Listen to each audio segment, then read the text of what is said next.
లో స్తుతించి ప్రార్థించి వేడుకుంటున్నాం తండ్రి. ఆమెన్.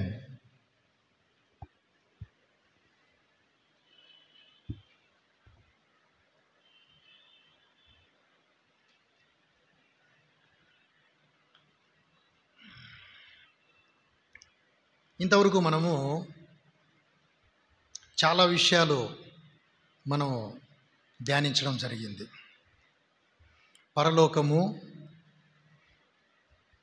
పరలోకములో దేవుని యొక్క నివాసము, దేవుని యొక్క ప్రారంభ ప్రత్యక్షత, దేవుని యొక్క ప్రారంభ ప్రత్యక్షత ఏ విధంగా ఉన్నింది? సృష్టి జరగకముందు దేవుడు ఏ ప్రత్యక్షతలో ఉన్నాడు, తర్వాత ప్రభువైన యేసుక్రీస్తు ఏ విధంగా నియమించబడ్డాడు, తదితర అంశాలన్నీ కూడా మనము ఆయా కాలాలను క్రోడీకరించుకుంటూ ఒక్కొక్కటి మనము చూస్తూ వచ్చినాం. అందుకు దేవుడు చాలా మనకు సహాయం చేసిన విధానాన్ని బట్టి దేవుని మనం కృతజ్ఞతాస్తుతులు చెల్లించబద్దులమై ఉన్నాం. మరికొన్ని విషయాలు ఈరోజు మనము ధ్యానించబోతున్నాం. జాగ్రత్తగా గమనించండి, జాగ్రత్తగా చక్కగా వినండి. తద్వారా దేవుని వాక్యంలో ఉన్నటువంటి అనేకమైన సంగతులను మనము ఈరోజు మరికొన్ని సమయాన్ని బట్టి మనము ధ్యానించుకుంటా వద్దాం. ఇక్కడ మనము ఎంతవరకు వచ్చినాము? పరలోకమందున్న దేవుడు భూమి మీద రాజ్యమును స్థాపించాలనుకున్నాడు. ఎందుకు స్థాపించాలనుకున్నాడు అనేటువంటి కొన్ని కారణాలు మనము చూస్తూ వచ్చినాం. భూమి మీద మానవుడు దేవుని పూర్తిగా మర్చిపోయినాడు. తనకిష్టమైనటువంటి మార్గములో మానవుడు ప్రయాణం చేస్తూ వస్తూ ఉన్నాడు. ఎవరికి ఏది మంచిదని అనిపిస్తే ఆ యొక్క మార్గంలో ప్రయాణం చేస్తూ వచ్చినారు. సొంత మార్గాలలో నిజమైనటువంటి దేవుణ్ణి తెలుసుకోలేకపోయినారు. అందుకు కారణాలేంటి? దేవుని పూర్తిగా మర్చిపోవడానికి గల కారణమేంటి? అది ఈ యొక్క వాక్య భాగంలో మరొక కోణంలోకి మనం ప్రవేశిస్తూ పోతున్నాం. మరొక కోణం, మానవుడు దేవుని పూర్తిగా మర్చిపోవడానికి గల కారణం ఏంటి? ఎందుకు మానవునికి తన నెక్స్ట్ జనరేషన్కు, తర్వాతి తరం వారికి మానవుడు ఎందుకు నిజమైనటువంటి దేవుని గురించిన పరిచయం చేయలేదు? దానికి ఒక మాటను మనము చూస్తూ వద్దాం. 2 కొరింథీ 4వ అధ్యాయము 4వ వచనం.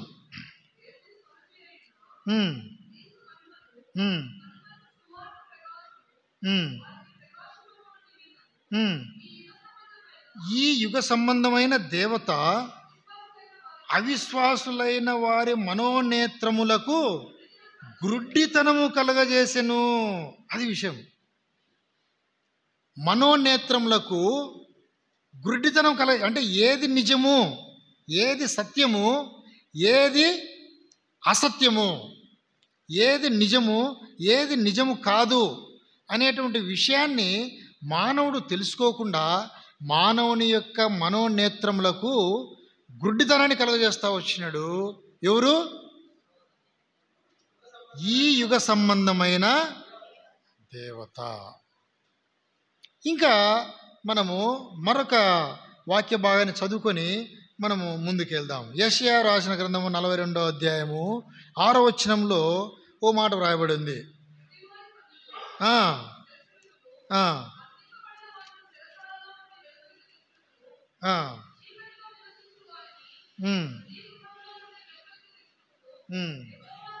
చాలైనా గ్రుడ్డివారి కన్నులు. నెంబర్ 1 ఏంటి? గ్రుడ్డివారినిగా చేసినాడు. అక్కడ మనకు కావలసిన వాక్యం ఏంటంటే గ్రుడ్డివారినిగా చేసినాడు మానవుణ్ణి. రెండవదిగా ఏం చేస్తా వచ్చినాడు? బంధించినాడు. మూడవదిగా ఏం చేస్తా వచ్చినాడంటే చీకటిలో ఉంచినాడు. ఇది కారణం. మానవులను ఏం చేస్తా వచ్చినాడు సాతానుడు? నెంబర్ 1 గుడ్డివారిగా చేసినాడు, నెంబర్ 2 బంధించినాడు, నెంబర్ 3 చీకట్లో ఉంచినాడు. మూడు విధాలైనటువంటి ఊబిలోకి మానవుణ్ణి సాతానుడు నెట్టుకుంటా పోయినాడు అనమాట. అందుకే కీర్తన గ్రంథంలో దావీదు మహారాజు ఒక మాట చెప్తాడు. ఏం చెప్తాడు? 90వ కీర్తన అనుకుంటా. జిగటగల దొంగ తీసింటే చదవండి ఎవరైనా. కీర్తన గ్రంథము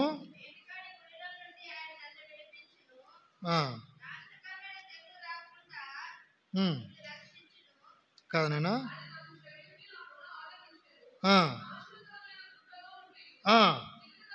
జిగటగల దొంగ ఊబిలో నుండి. ఇది సాతాను యొక్క తంత్రములో ఒక భాగము.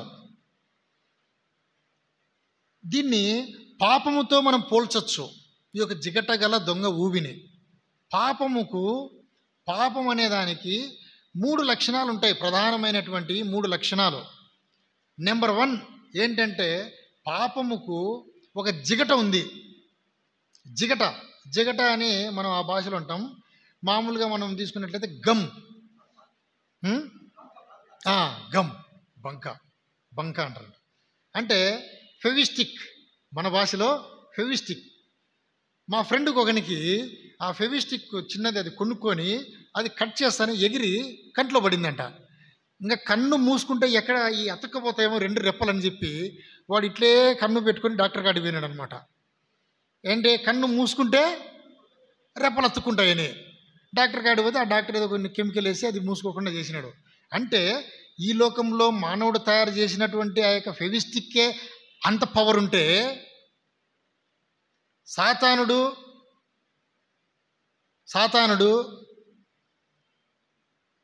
ఇంకా ఎంత పవర్ఫుల్ అయినటువంటి గమ్ తయారు చేసినాడు చూడండి.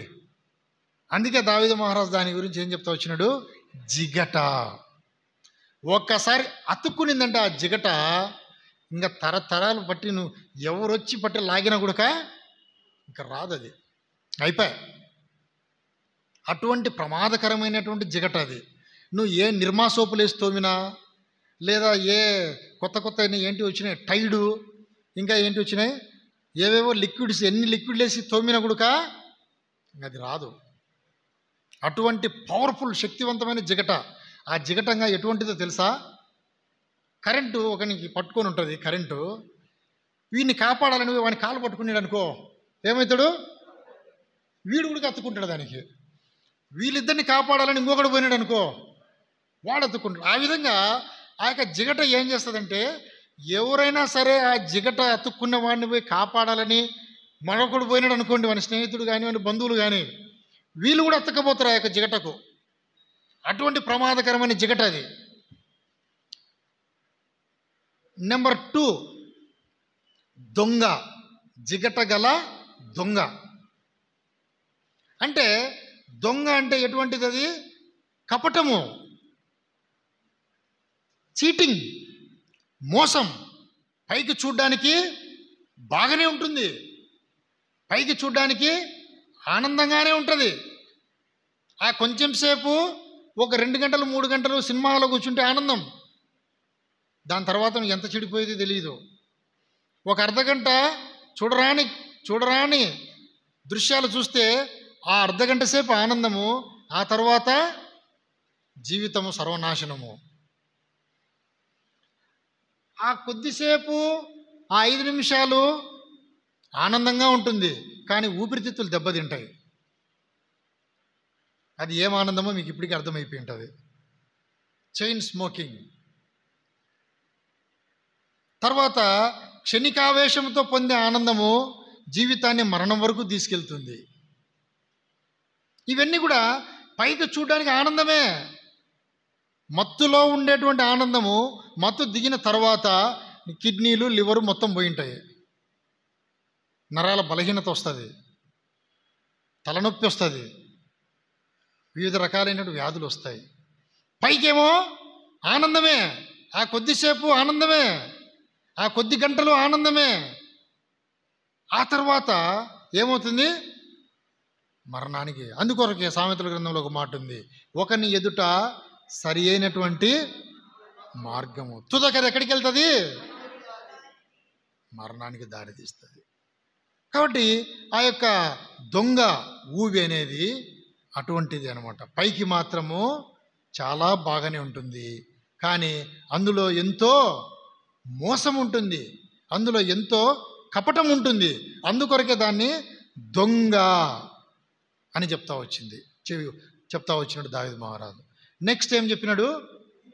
ఊబి. ఇంకా ఊబిని గురించి మనం ప్రత్యేకంగా చెప్పాల్సిన పని లేదు. ఊబి అనేది ఎవరైతే ఆ యొక్క ఊబిలో కూరుకుంటారో వాళ్ళు కిందికి పోవడమే తప్ప నువ్వు తప్పించుకోవాలని ఎంత నీ ప్రయత్నం చేస్తా అంటే అది కిందికి లాగుతానే ఉంటుంది. ఊబిలో వీరుకునే వాళ్ళు ఎవరైనా సరే ఎప్పుడైనా గుర్తుపెట్టుకోండి, సైలెంట్గా ఉంటే అట్నే ఉంటారు. పొరపాటుతో ఇట్లా కదిలినామంటే కిందికి లాగుతానే ఉంటుంది. ఎవరో ఒకరు వచ్చేంత వరకు సైలెంట్గా అట్నే ఉండడం ఉత్తమం, ఎవరైనా ఊబిలో కూరుకుంటే. ఆ విధంగా ఈ యొక్క పాపం అనేటువంటిది కూడా జిగటగల దొంగ ఊబితో పోల్చినాడు దావీదు మహారాజు. మన జీవితంలో ఆ విధమైనటువంటి 3 విధాలైనటువంటి ప్రమాదము పాపం కలిగి ఉంది. అందువల్లనే ఆ యొక్క జిగటగల దొంగ ఊబి నుంచి ఏ మానవుడు రక్షించలేకపోయినాడు, ఏ స్నేహితులు రక్షించలేకపోయినారు, ఏ ప్రవక్తలు రక్షించలేకపోయినారు, ఎవరి వల్ల కాలేదు. ఆ యొక్క దేవాది దేవుడే ప్రభువైన యేసు క్రీస్తే ఈ లోకానికి నీ కొరకు నా కొరకు శరీరావతారిగా పరలోకము నుంచి, ఇందాక మనం పరలోకాన్ని గురించి అందుకే ధ్యానించుకునింది. ఊరికి మనం పరలోకము అంటే ఇప్పుడు పరలోకంలో రియాలిటీని మనం చూసి వచ్చినాం. కళ్ళకు కట్టినట్టు పరలోకంలో ఉన్నటువంటి పరిస్థితులను మనము చూస్తాం. ఇంకా చాలా ఉన్నాయి పరలోకంలో మనం ధ్యానిస్తా పోతే ఒక 2 గంటల టైం పడుతుంది. పరలోకంలో దేవదూతలకు క్వార్టర్స్ ఉంటాయి, దేవదూతలకు నివాసాలు ఉన్నాయి. యూదా రాసినటువంటి పత్రిక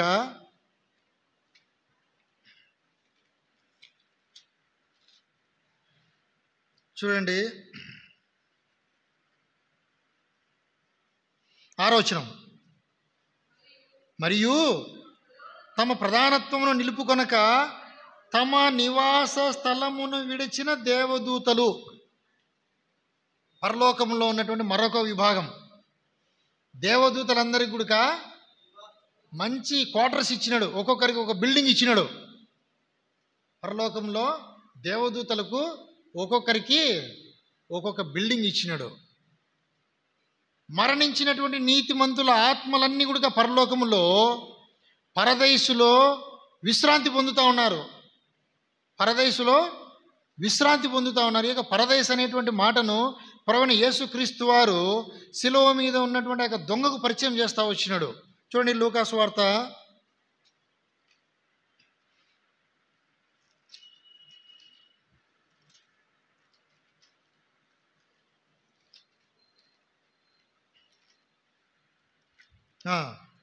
23వ అధ్యాయము, లూకా సువార్త 23వ అధ్యాయము 43వ వచనం.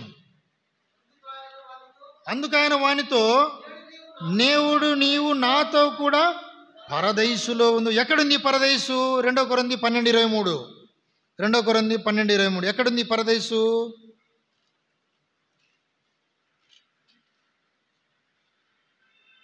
క్షమించండి, 2 కొరింథీ 12:2-3 వచనాలు. క్రీస్తు నందున్న యొక్క మనుషుని నేను ఎరుగుదును, 3వ ఆకాశమునకు కొనిపోబడిన. అంటే ఇక పరదైసు 3వ ఆకాశము.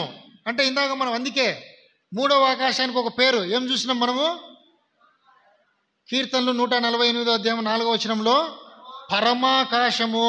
3వ ఆకాశం అంటే పరమాకాశం. ఇక పరమాకాశమునకు ఆ యొక్క మనుషుడు కొనిపోబడినాడంట. ఆ యొక్క మనుషుడు కొనిపోయినటువంటి ఆ యొక్క ప్రాంతాన్ని ఏమంటారు? పరదైసు. కాబట్టి ఆ యొక్క పరదైసు అనేది పరలోకంలో ఒక భాగము. ఆ యొక్క పరదైసులో మరణించినటువంటి నీతిమంతుల ఆత్మలన్నీ కూడా అక్కడ విశ్రాంతి పొందుతూ ఉన్నాయి. ఆ యొక్క పరదైసుకు ఇంకొక పేరుంది. పరదైసుకు ఇంకొక పేరుంది, దేవుని తోటయగు ఏదేను. యెహెజ్కేలు రాసినటువంటి గ్రంథము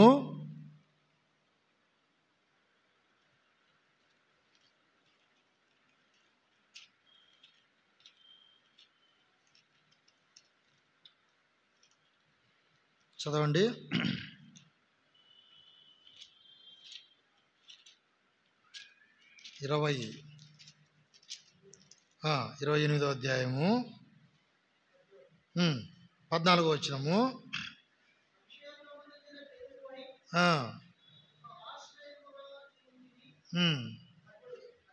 13 దేవుని తోటయగు ఏదేనులో నీ ఉంటివి. చాలైనా ఈ యొక్క దేవుని తోటయగు ఏదేనికే పరదేశ్ అనేటువంటి పేరు పెట్టబడింది. దేవునికి ఒక తోట ఉనింది, భూమి మీదనే కాదు, పరలోకములో కూడా దేవుడికి ఒక తోట ఉనింది. ఏమి దేవునికి తోట ఉండకూడదా? చాలామంది ఏంటి కిరణ్ గారు దేవునికి తోట ఎట్లుంటుంది అంటే, దేవునికి తోట ఉండకూడదా? ఈ భూమి మీద ఉండే వాళ్ళకు ఫామ్ హౌస్లు లేవా? ఫామ్ హౌస్ అంటే ఏంటి? పెద్ద తోట, కొన్ని ఎకరాల తోటలు, దాంట్లో అనేక రకాలైన చెట్లు, ఆ చెట్ల మధ్యలో ఒక పెద్ద విల్లా, ఒక పెద్ద రెస్ట్ హౌస్. ఏమంటే హాలిడేస్లలో అట్లా మా ఫామ్ హౌస్ పోయేస్తా అంటామన్నా అంటారు.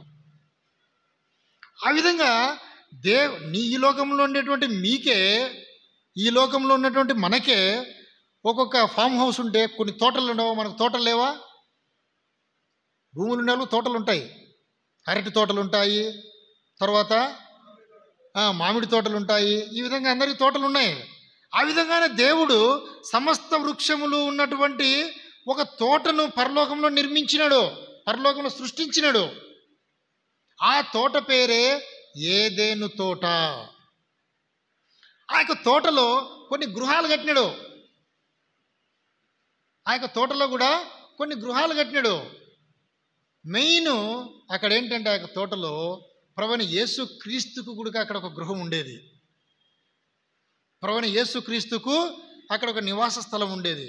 నేడు కూడా పరదేశులో ఉన్నటువంటి మరణించినటువంటి నీతిమంతుల యొక్క ఆత్మలను సందర్శిస్తూ ఉంటాడు యేసుక్రీస్తు. ప్రతి ఒక్కరితో ఏకకాలంలో మాట్లాడతాడు. పరదేశం గురించి చాలా విషయాలు ఉన్నాయి. పరదేశం యొక్క టైమింగ్ వేరు, పరదేశం యొక్క టైమింగ్ వేరు. ఇక్కడ మనకు 1000 సంవత్సరాలు గడిస్తే పరదేశులో 1 సంవత్సరం ఉంటుందంట. క్షమించండి, 1 రోజు. ఇప్పుడు ఎవరైనా మరణించిన వాళ్ళు పరదేశకు పోయి యేసుక్రీస్తు ప్రభువా నీతో మాట్లాడాలా అంటే యేసుక్రీస్తు ప్రత్యక్షమవుతాడు. ప్రత్యక్షమైతేనే ప్రభువా ఏంది ప్రభువా ఎప్పుడు నీ రెండో రాకడ వచ్చేది అన్నామనుకోండి, యేసుక్రీస్తు భూలోకానికి వచ్చి ఎన్ని ఏళ్ళు అయింది? పరలోకంలో పరదేశంలో ఎన్ని రోజులు అయినట్టు? అప్పుడు యేసుక్రీస్తు క్యాలెండర్ చూస్తాడు. ఏమమ్మా నిన్నగాక మొన్ననే కదా పోయి వచ్చింది నేను భూలోకానికి, అప్పుడే మళ్ళానా ఉండు, ఇంకొక వారం అంటే అయిపోయి 7000 సంవత్సరాలు. ఇంకా 1 వారం తర్వాత ఆలోచన చేద్దాంలే అంటే ఎన్ని అయినట్టు? 7 రోజులు అంటే 7000 సంవత్సరాలు దాటిపోతాయి మళ్ళా. కాబట్టి పరదేశం యొక్క టైమింగ్ వేరు, ఇక్కడ టైమింగ్ వేరు. అందుకే చెప్తాడు కదా, ఏం చెప్తాడు? పేతురులో చెప్తాడు కదా, ప్రభు దృష్టికి 1 దినము మనకు 1000 సంవత్సరాలు. అది టైమింగ్ ఇచ్చిన బైబిల్లో ప్రతి ఒక్కటి ఉంటుంది. ఆ విధంగా పరలోకంలో ఉన్నటువంటి మరొక భాగము పరదేశం. ఈ విధంగా ఇంకా చాలా ఉన్నాయి. అయితే మనం సబ్జెక్ట్లోకి మనము ముందుకెళ్దాం. ఇక్కడ సాతానుడు ప్రభువైన తండ్రి అయినటువంటి దేవుడు ఆది కాలములో మానవుణ్ణి సృష్టించినాడు. ఆది కాండంలో ఏం చెప్తాడు? మన పోలిక చొప్పున నరుని సృష్టించుదాం. ఎందుకు మానవుణ్ణి ఎందుకు సృష్టించినాడు దేవుడు? అది సరే, అసలు దేవునికి ఏం లాభం ఏంటి? Very good. తనకొక కుటుంబము కావాలా, తనకొక సంతానం కావాలా, తనకొక పిల్లలు కావాలా, తాను ఒక కుటుంబంలో తన బిడ్డలతో తాను సంతోషంగా బిడ్డల ద్వారా తాను మహిమపరచబడాలనేటువంటి ఒక గొప్ప సంకల్పముతో మానవుణ్ణి సృష్టించినాడు. ఇప్పుడు మీరు చెప్పిన పాయింట్, మానవుణ్ణి ఏ విధంగా సృష్టించినాడు, ఎందుకు సృష్టించినాడు, ఏ విధంగా సృష్టించినాడు, వానికి ఏమేమి మానవునికి ఇచ్చినాడు. ఆది కాండంలో మనము సమయం లేదు కాబట్టి త్వరగా మనము వేగంగా వెళ్దాము. ఏ విధంగా మీరు 5 విధాలైనటువంటి ఆశీర్వాదాలు అక్కడ ఇస్తా వచ్చినాడు. మీరు ఫలించండి, అభివృద్ధి పొందండి, ఏలండి, భూమిని నిండించండి. ఇదంతా మొత్తం ప్రతి ప్రాకుజీవి మీద ఒక అధికారం ఇచ్చినాడు. ఒక రకంగా చెప్పాలంటే ఈ యొక్క సృష్టి మీద మానవుణ్ణి అధికారిగా నియమించినాడు, మానవుణ్ణి ఆశీర్వదించినాడు, మానవుణ్ణి దీవించినాడు, మానవునికి సర్వశక్తులు ఇచ్చినాడు, మానవుని తనతో సమానునిగా మానవుణ్ణి సృష్టించినాడు. అయితే దేవునికి ఇదొక చాలా గొప్ప మర్మం, గుర్తుపెట్టుకోండి. దేవునికి ఒక అలవాటు ఉంది, దేవునికి ప్రధానంగా ఒక క్యారెక్టర్, ఒక అలవాటు ఉంది అనమాట. ఏంటంటే ప్రతిదీ పరీక్షిస్తాడు. అందుకే మానవులకు కూడా పరీక్షలు వస్తాయి.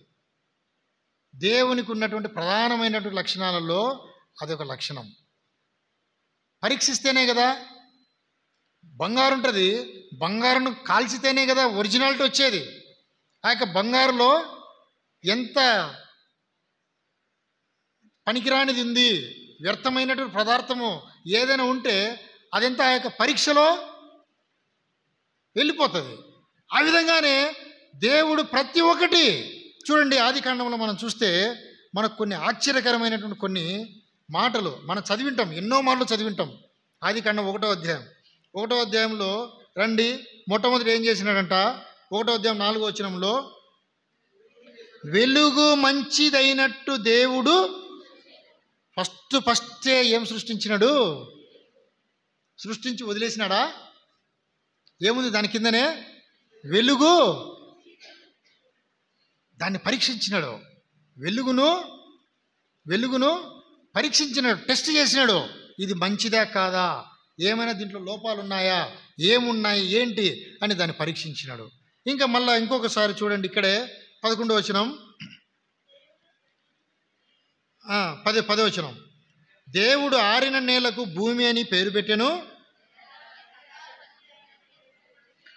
అది మంచిదని దేవుడు చూచెను. రెండవది ప్రతిదీ. ఇంకా మళ్ళా చూడండి 12వ వచనం, చివరి భాగం,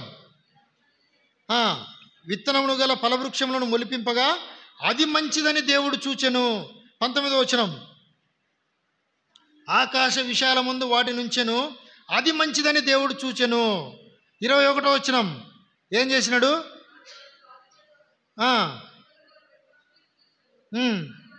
అది మంచిదని దేవుడు, చూడండి ఎక్కడ వదిలిపెట్టాల దేన్ని గుడక. 25వ వచనం ఏం చేసినాడు, ఆయా జాతుల ప్రకారం నేలను ప్రాకు ప్రతి పురుగును చేసెను, అది మంచిదని దేవుడు చూచెను. ఈ విధంగా చేసి ఫైనల్గా ఏం చేస్తున్నాడు 31వ వచనంలో, దేవుడు తాను చేసినది యావత్తు చూచినప్పుడు, అంటే ఊరికే చూడడం కాదు. బైబిల్లో తెలుగు వర్షన్లో కొన్ని మీనింగ్స్ మారుతూ వచ్చినాయి. వేరే మనము కొన్ని గ్రంథాలలో ఇంగ్లీష్ బైబిల్ వేరే మనం పరిశీలిస్తే టెస్ట్, పరీక్షించినప్పుడు అని వస్తుంది అనమాట. చూచినప్పుడు అంటే పరీక్షించినాడు. తాను చేసినటువంటి ప్రతి పనిని కూడా దేవుడు ఏం చేయాలంట, తాను చేసినది యావత్తును పరీక్షించినప్పుడు అది మంచిదిగా ఉండెను. అది దేవుని క్యారెక్టరు. ప్రతిదీ పరీక్షిస్తాడు దేవుడు. కానీ మానవుని సృష్టించిన తర్వాత అది మంచిదని చూసినని లేదు, అంటే ఇంకా పరీక్ష పెట్టలే దేవుడు. అది అసలు విషయము. చదవండి మీరు ఆ యొక్క వాక్య భాగాలన్నీ కూడా చదివినప్పుడు, మానవుని నిర్మించినాడు, అది మంచిదని దేవుడు చూసినని ఉందా? ఇంకా పరీక్ష పెట్టలే, వెయిట్ చేస్తూ ఉన్నాడు, పరీక్షించేదానికి వెయిట్ చేస్తూ వచ్చినాడు. వెయిట్ చేసి చేసి చేసి ఏం చేసినాడు, ఒకవేళ ఒక్కడైతే మోసపోతాడేమో అని చెప్పి ఒక హెల్ప్ ఇచ్చినాడు. ఇద్దరుంటే కనుక మోసపోరులే అని అవ్వనిచ్చినాడు. ఏమనుకున్నాడు దేవుడు? ఆదాము తెలివైన వాడు, మొదట సృష్టించినాం కదా. ఈ ఆదాముకు ఈ హవ్వ, ఒకవేళ పొరపాటుతో ఆదాము ఏదైనా తప్పుదో పడిపోతే హవ్వ అతని హెల్ప్ చేసి సహాయం చేసి మంచి మార్గంలో ఇద్దరు కలిసి ఉంటారనుకొని ఇద్దరిని సృష్టిస్తే వచ్చిన ఈమె చేసింది అసలు కార్యము. సాతానుడు వచ్చినాడు, ఏం చేసినాడు? అంతవరకు సాతానుడు ఎక్కడున్నాడు? అక్కడ కూడా ఒక చిన్న లాజిక్ ఉంది. అంతవరకు సాతానుడు ఎక్కడున్నాడు? పాతాళంలో బంధించబడి ఉన్నాడు. ఈ యొక్క మానవుని సృష్టించినంత వరకు పాతాళంలో అరెస్ట్ చేసినారు. మన భాషలో చెప్పాలంటే సాతానును అరెస్ట్ చేసినాడు. ఎందుకు చేసినాడు? దైవద్రోహానికి పాల్పడినాడు. కబ్జా చేయాలనుకునే పరలోకాన్ని, మన భాషలో ఇంకా పరలోకాన్ని ఆక్రమించాలనుకున్నాడు.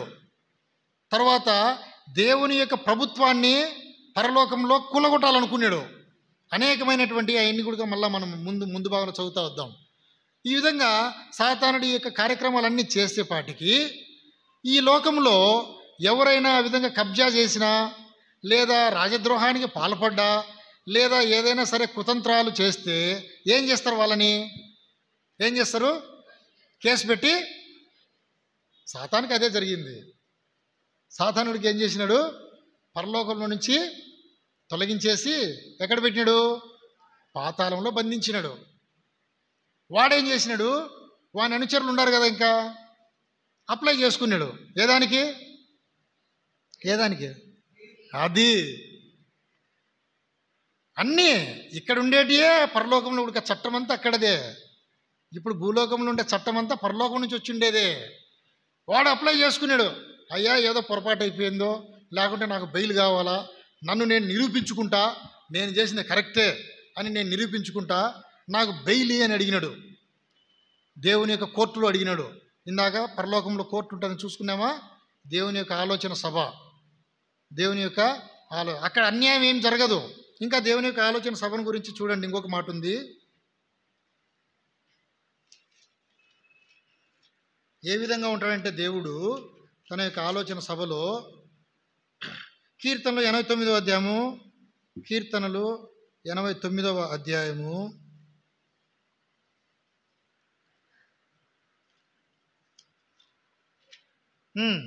చదవండి. 5వ వచనములో, పరిశుద్ధ దూతల సమాజములో నీ విశ్వాస్యత, అంటే విశ్వసనీయత ఉంటుంది. ఆయన యొక్క సమాజంలో విశ్వసనీయతకు మారుపేరు ఆయన పరిపాలన. ఇక్కడ కూడా చెప్తా ఉంటారు కదా, ఇక్కడ పరిపాలన కూడా ఏం చెప్తారు? మాట తప్పము, మడమ తిప్పము, విశ్వసనీయత మా సొంతం అంటారు. కానీ ఏముండదు, అంత అవిశ్వసనీయతే, పేరుకే. చేసేదన్ని వాగ్దానాలు 100, వాగ్దానాలేమో 100, పక్కన 0 తీసేస్తే 10 నెరవేర్చేది. దాని విశ్వసనీయత అంటారా? కానీ ఇక్కడ అట్లా కాదు. ఆయన దేవుడు సమాజంలో ఏ విధంగా ఉంటాడంట? విశ్వాస్యత, విశ్వసనీయత ఉంది. ఇంకా చూడండి 7వ వచనం, పరిశుద్ధ దూతల సభలో ఆయన మిక్కిలి భీకరుడు, తన చుట్టూనున్న వారందరికంటే. అంటే దాని మీనింగ్ వేరే, మనము కొన్ని గ్రంథాలు ఇంగ్లీష్ బైబిల్ మనం కొన్ని పరిశీలిస్తే అందరికంటే కొడుక నీతిమంతుడుగా ఉంటాడంట, ప్రభావమైనటువంటి వాడుగా ఉంటాడు. అంటే ఆ యొక్క దేవుని యందు ఎటువంటి లోపం అనేది కనిపించదంట అక్కడ. అంటే ఆయన చూస్తే అటువంటి పొజిషన్లో ఉంటాడు అనమాట. అక్కడ కూర్చున్నప్పుడు, న్యాయపీఠం మీద కూర్చున్నప్పుడు, న్యాయం తీర్చేటప్పుడు, అటువంటి దేవుని దగ్గర ఏం చేసినాడు? క్షమాభిక్ష పెట్టమని వీడు బెయిల్కి అప్లై చేసుకున్నాడు, ఒక రిక్వెస్ట్ పెట్టుకున్నాడు దేవునికి. సరే పో, ఇచ్చినా పో అని చెప్పేసినాడు. బెయిల్ ఇచ్చినాడు దేవుడు. ఇస్తానే నేరుగా ఎక్కడికి పోయినాడు?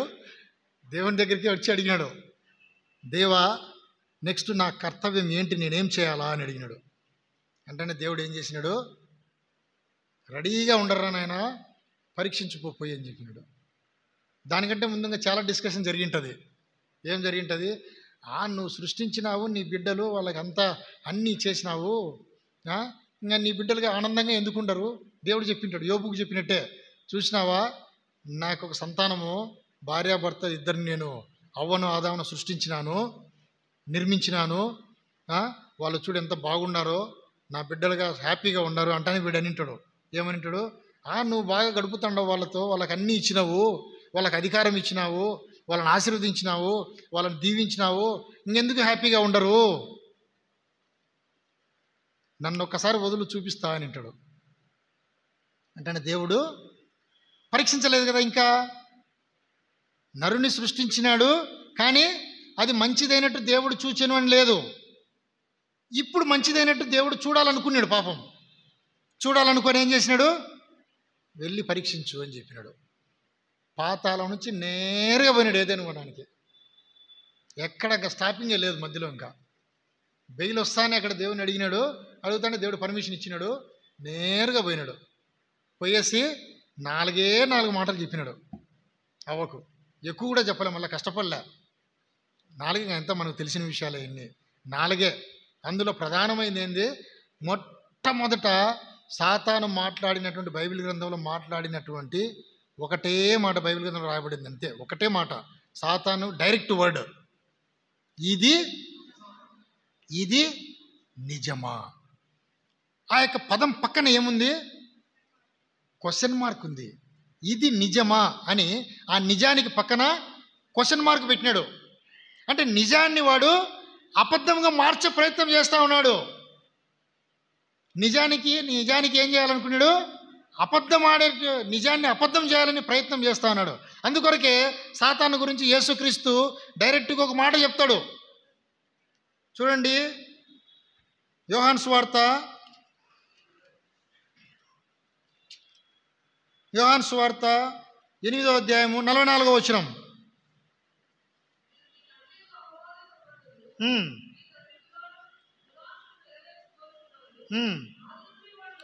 ఆది నుండి వాడు నరహంతకుడై ఉండి సత్యమందు నిలిచిన వాడు కాడు, వాని యందు సత్యమే లేదు. వాడు అబద్ధమాడినప్పుడు తన స్వభావమును అనుసరించియే మాట్లాడును. వాడు అబద్ధికుడును, అబద్ధమునకు జనకుడునై ఉన్నాడు. అబద్ధానికి వాడు జనకుడంట. అబద్ధానికి ఫాదర్ ఆఫ్ అబద్ధము, లైస్. దేవుడు ఫాదర్ ఆఫ్ లైట్ అయితే వాడు ఫాదర్ ఆఫ్ లైస్. వాడు అబద్ధానికి జనకుడు. అబద్ధం వాడిలో నుంచో పుట్టింది. అబద్ధాన్ని కన్నాడు వాడు, అబద్ధానికి జన్మనిచ్చినాడు. సాతానుడు ఈ లోకంలో కొన్నిటికి జన్మనిస్తా వచ్చినాడు. ఈ లోకంలో సాతానుడు కొన్ని విషయాలకు జన్మనిస్తా వచ్చినాడు. అవి ఏందనేది జస్ట్ మనము సూచాయిగా చూసుకుందాము రండి. మొట్టమొదట రోమీలకు రాసిన పత్రిక 5వ అధ్యాయము 12వ వచనం. ఇట్లుండగా ఒక మనుషుని ద్వారా పాపము ద్వారా మరణము. చాలనైనా ఇక్కడ మానవునికి ఒక 2 ఇంట్రడ్యూస్ చేస్తాడు. మొట్టమొదటి ఏం చేసినాడు? పాపాన్ని ఇంట్రడ్యూస్ చేస్తాడు. సబ్జెక్ట్లోకి వచ్చినాం. అంధకార సంబంధమైన అధికారంలో ఉండేటివి, అంధకార సంబంధమైనటువంటి సాతాను రాజ్యంలో ఉన్నటువంటి కొన్ని విషయాలు, కొన్ని డిపార్ట్మెంట్స్, కొన్ని శాఖలు సాతానుడు ఈ లోకంలో కొన్ని ఇంట్రడ్యూస్ చేస్తూ వచ్చినాడు. మొదటిది ఏంటి? పాపాన్ని ఇంట్రడ్యూస్ చేసినాడు. ఒక మనుషుని ద్వారా పాపము. నెక్స్ట్ ఏం చేస్తూ వచ్చినాడు? మరణాన్ని ఇంట్రడ్యూస్ చేసినాడు. చూడండి, 2 అయినాయి. ఇక 3వది వచ్చేసి 1 యోహాను 2వ అధ్యాయము 12వ వచనం. లోకము దాని ఆశయు. 1 యోహాను 2వ అధ్యాయము 17వ వచనం. లోకమును దాని ఆశయు. లోకములో ఆశ. 3వదిగా వాడేం ప్రవేశపెట్టినాడు? దురాశను ప్రవేశపెడతా వచ్చినాడు. ఆ యొక్క ఆశను గురించి మళ్ళా సపరేటు దానికి వర్తమానం ఉంది. ఆ తర్వాత ఏం చేస్తా వచ్చినంటే 1 కొరింథీ 3వ అధ్యాయము 19వ వచనంలో ఒకటి ప్రవేశపెడతా వచ్చినాడు లోకంలోనికి. ఏం ప్రవేశపెడతా వచ్చినాడు? ఈ లోక జ్ఞానాన్ని ప్రవేశపెట్టినాడు. ఈ జ్ఞానము దేవునికి వ్యతిరేకమైనటువంటి జ్ఞానాన్ని ప్రవేశపెట్టినాడు. ఇప్పుడు కొత్తగా వచ్చిందంట. ఏమొచ్చింది? AI, artificial intelligence. దేవుడే ఇంక అవసరం లేదంట, అదే దేవుడు అంట. ఆర్టిఫిషియల్గా దేవుని వీళ్ళే తయారు చేసేస్తున్నారు. ఇంకా కొన్ని దేశాలలో మనం చూస్తే ఇదే వర్షిప్ జరిపిస్తుంది. రోబో దానికి మొత్తం ఫీడ్ చేసేసినాడు, కమాండ్స్ అన్నీ మొత్తం అంతా ఇదే. వీళ్ళు పోయి ఆ రోబో దగ్గర పోయి, దేవా నాకు ఎంతమంది పిల్లలు పుడతారు అంటే, నీకు 2 పుడతారు, వెళ్ళు. ఇదే జ్యోతిష్యం కూడా చెప్తుంది రోబోనే. ఇదే దేవుడని చూపిస్తే పరిచయం చేస్తున్నారు. ఇంకా రాబోయే రోజులలో అన్నీ తారుమారుగా ఉంటాయి. ఇంకా ఈ యొక్క జ్ఞానము మానవుని చెడగొడతా ఉంది. అది ఏ విధంగా చెడగొడుతుంది, ఎందుకు అనేది మళ్ళీ చూద్దాం మనం. సాతాను యొక్క రాజ్యంలో 3 దేశాలు ఉంటాయి. సాతాను రాజ్యంగా ఎంటర్ కాలే మనం. సాతాను ఈ లోకములో కొన్ని డిపార్ట్మెంట్స్ ఏర్పాటు చేస్తూ వచ్చినాడు. నెంబర్ 1 ఫస్ట్ డిపార్ట్మెంట్ ఏంటి? పాపము శాఖ. పాపం అనేటువంటి ఒక శాఖను ఏర్పాటు చేసినాడు. 2వ శాఖ ఉంది, ఏంటది? మరణం అనేటువంటి ఒక శాఖని ఇచ్చినాడు మానవునికి. 3వ గిఫ్ట్ ఏంటి? దురాశ అనేటువంటి ఒక గిఫ్ట్ ఇచ్చినాడు. 4వది ఈ లోక జ్ఞానం అని ఇచ్చినాడు. ఇంకొకటి చూడండి, ఈ లోకంలో ఏమి ఇచ్చినాడు చూడండి. 1 కొరింథీ 7వ అధ్యాయము 31 వచ్చినాం. 1 కొరింథీ 7వ అధ్యాయము 31. ఈ లోక చదువు నాయన.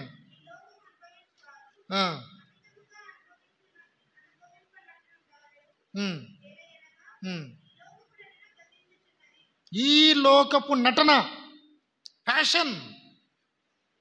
దీని గురించి మనం మళ్ళా వద్దు డెప్త్గా. ఫ్యాషన్, ఈ లోకాచారము, ఈ లోక నటన అంతా కూడా ఈ లోకంలో ఏముంది? నటన, ఆచారాలు, ఈ లోకాచారము. పైకంతా ఒకటి ఉంటుంది, లోపలంతా మరొకటి ఉంటుంది. ట్రెండింగ్ ఎటు వెళ్తా ఉంది. కొన్ని సందర్భాలలో చూస్తే పెళ్లి కొడుకు మ్యారేజ్ అయిపోయిన తర్వాత, మ్యారేజ్లో బ్రహ్మాండంగా ఉన్నాడు, పెళ్లి చూపుల్లో బాగున్నాడు. పెళ్ళి అయిపోయిన తర్వాత మళ్ళా మరుసటి రోజు చూస్తే ఏముండవు. పెళ్లిలో బ్రహ్మాండంగా ఉండింది అంటే ఆర్టిఫిషియల్ విగ్. బాగా తెల్లగా ఉండేవి కదరా అంటే మేకప్, నటన చాలా బాగున్నాయి. నీకు ఇంత బొజ్జ లేదు కదరా, ఇంత పొట్ట లేదే నీకు, పెళ్లిలో పెళ్లి చూపులకు వచ్చినప్పుడు చూసినా నీకు పొట్ట లేదే అంటే దానికి ఒక బెల్ట్ వేసినాడంట అయ్యా, పొట్ట కనిపించకుండా. అప్పుడేమో స్లిమ్గా ఉన్నాడు.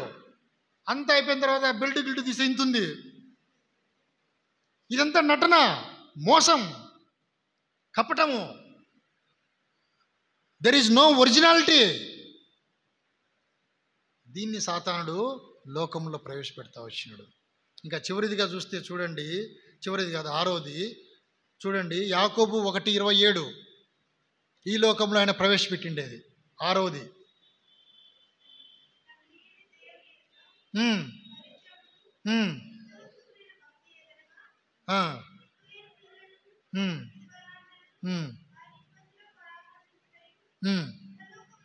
ఇహలోక మాలిన్యము.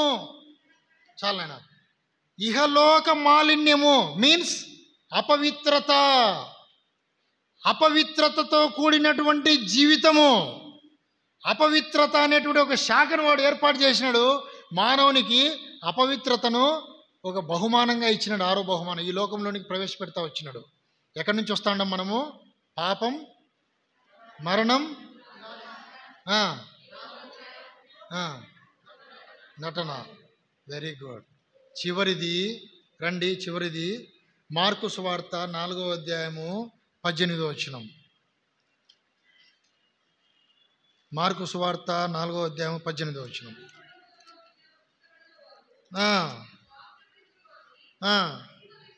ఐహిక విచారములు, ఇహలోకపరమైనటువంటి విచారము, ఇహలోకపరమైనటువంటి చింతలు, ఇహలోకానికి సంబంధించినటువంటి వాటి మీద వ్యామోహము, అనవసరమైనటువంటి వాటిని గురించి విచారిస్తూ ఉంటాడు అనమాట మానవుడు. ఎప్పుడు ఏదో ఒకటి. ఎవరినైనా కొంతమంది ఎప్పుడన్నా పలకరించినాం అనుకోండి, మనము ఏమన్నా బాగుండావంటే ఏం బాగుంటావన్నా, ఏందో అట్లా గడిచిపోతా ఉంది జీవితం. ఎప్పుడన్నా పలకరించు, నువ్వు 10 ఏళ్ల ముందు పలకరించు అదే మాట, 10 ఏళ్ల తర్వాత పలకరించు. ఎందుకంటే సాతాను చేత పట్టబడ్డాడు. సాతాను అతనిలో ఏం చేసింది? ఇహలోకపరమైనటువంటి ఐహిక విచారాన్ని అతనిలో ప్రవేశపెట్టింది. ఇక మనము సాతాను మానవునికి ఇచ్చినటువంటి 7 బహుమానాల గురించి మనం చూస్తూ వచ్చినాం. ఇహలోకంలో, ఈ లోకంలో ప్రవేశపెడతా వచ్చినాడు. ఈ యొక్క విచారం, ఈ యొక్క చింతలో 7 రకాల చింతలు ఉన్నాయి. చింతలలో మళ్ళీ మనం వెళ్ళినామంటే, లోతుకి వెళ్తే ఏంటి ఆ చింతలు అంటే 7 రకాల చింతలతో మానవుడు బాధపడతా ఉన్నాడు. ఒక 3 గురించి యేసుక్రీస్తే చెప్తా వచ్చినాడు. ఏంటి? ఏమి తిందుమో, ఏం త్రాగుతుమో అని ప్రాణమును గురించిన చింత, రెండవది దేహమును గురించిన చింత, మూడవది రేపటిని గురించిన, భవిష్యత్తును గురించినటువంటి చింత, నాలుగవది వచ్చేసి మార్తమ్మ చెప్తుంది, యేసుక్రీస్తుకి వచ్చి అంటది, అయ్యా నేను ఇంత కష్టపడతాడా, వంటలు వార్పులు చేస్తావు, వంట రూమ్లో ఒక్కదాన్ని కష్టపడతాడా, నువ్వేమో ఏమన్నా మరియమ్మను నీ దగ్గర కూర్చోబెట్టుకొని చక్కగా బోధ చేస్తాడావు, నీకు చింత లేదా అంటది. యేసుక్రీస్తు ఏమంటాడు? మార్తా మార్తా, 2 times పిలుస్తాడు. ఎవరైనా మనం ఒకసారి పిలిస్తే పలకపోతే ఏం చేస్తాం? 2 సార్లు పిలిచినామంటే అర్థం ఏంటి? 2 times పిలిచినామంటే సీరియస్, అంటే ఈ యొక్క మాట విలువైనది, నేను చెప్పేటువంటి విషయము ఎంతో విలువైనటువంటి విషయం, గమనించు అని అర్థం అనమాట. మార్తా మార్తా అంటాడు. ఏమంటాడు? నీవు అనేక విస్తారమైన పనుల వల్ల, ఈనాడు నీవు నేను కూడా అనేకమైనటువంటి విస్తారమైన పనులు పెట్టుకొని మనం చింత కలిగి ఉన్నాం. ఇహలోకపరమైనటువంటి చింతలో, ఇహలోకపరమైనటువంటి విస్తారమైన పనులలో నీవు నేను చింత కలిగి ఉన్నాం. ఇంకా ఇంకొక ఆశ్చర్యకరమైన ఒక విషయం ఉంది చింతలో, విచారంలో. యేసుక్రీస్తు తన శిష్యులు కలిసి ధోనిలో పోతా ఉన్నప్పుడు తుఫాన్ వస్తుంది. తుఫాన్ వస్తానే శిష్యులు పోయి యేసుక్రీస్తు కాడికి పోయి ఏమడుగుతారు? ప్రభా ప్రభా మేము మరణిస్తున్నాం, నీకు చింత లేదా అంటారు. అంటే మరణిస్తానం అనేటువంటి చింత కలిగి ఉంటాడు. ఎప్పుడు మరణం అంటే భయం. ఎవరైనా చనిపోతే చూడడానికి, అమ్మా నేను రాను, చనిపోయిన వాళ్ళని చూడడానికి వచ్చారని భయపడతారు. ఎవరైనా చనిపోయిన వాళ్ళని ఎత్తుకొని పోతా అంటే భయపడతారు. సమాధి దగ్గరికి పోవాలంటే భయపడతారు. ఎందుకు? వాళ్ళలో మరణం అనేటువంటి ఒక భయం ఉంది, ఒక చింత ఉంది. ఇంకా కొంతమంది, ఒక ఆయన పెద్ద దేవుడు అని చెప్పుకున్నాడు, ఆయన మరణించినాడు లేండి. ఆయన చివరి దశలో నడవలేని దశకు వచ్చేసినాడు, అనారోగ్య పాలైపోయి. వస్తే భక్తులు ఎవరన్నా పోని అంట, ఇటంట అంటాడంట. ఆయన ముఖం నవ్వుతో లేదు. చివరి దశలో ఆయనకు ఒక వ్యాధి ఉందని తెలిసింది. కిడ్నీలు పోయినాయి, 2 పోయినాయి, ఫట్ కిడ్నీలు 2 ఫెయిల్, తొందరలో చనిపోతామని చెప్పిన డాక్టరు. ఇంకా ఈయన చనిపోతున్నాడు కదా, ఇంకా మరణం అనేటువంటి చింత తగులుకునింది నాకు. ఏ భక్తుడన్నా పోని ఇట్లంట అంటాడంట, నిరాశ నిస్పృహల్లో మరణిస్తాడం అనేటువంటి చింత. ఆయన దేవుడని చెప్పుకున్నాడు, ధైర్యంగా డబ్బులు సంపాదించుకున్నాడు, పేరు ఎందుకులేండి, ఆయన ఇక్కడే మన రాయలసీమలోనే ఉంటాడు. ఆ విధంగా మానవుణ్ణి అనేకమైన చింతలు బట్టి పీడిస్తూ ఉన్నాయి. ఎవరు ప్రవేశపెట్టినారు ఇది విచారము? ఇహలోకపరమైనటువంటి ఐహిక విచారముతో. ఈ విధంగా మానవునికి 7 విధాలైనటువంటి బహుమానాలు సాతానుడు ఏర్పాటు చేసి సాతానుడు అందించినాడు అనమాట. వీటి వల్ల మానవుడు పట్టబడతా ఉన్నారు. ఈ 7 ఏదో ఒక దాని ద్వారా మానవుడు పట్టబడతా ఉన్నారు. 7 శాఖలు. వీటికి మళ్ళా ఈ శాఖలకు మంత్రులు ఉన్నారు సాతాన్ రాజ్యంలో. క్యాబినెట్ ఉంది. అదే అంధకార సంబంధమైన అధికారం అంటే. ఊరికే కాదు, ఏముంది ఆ మాటలో? అంధకార సంబంధమైన అధికారము. The Kingdom of evil, the Kingdom of God.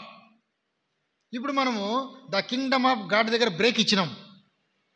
ముందు the Kingdom of God introduction చూసుకుంటూ వచ్చినాం.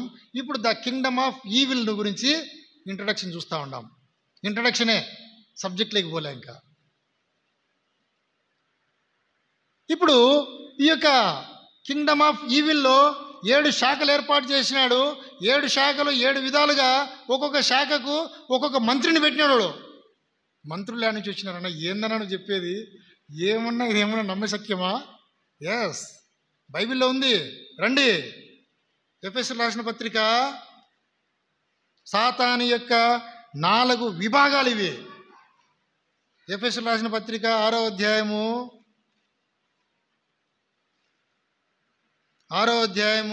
12వ వచనం.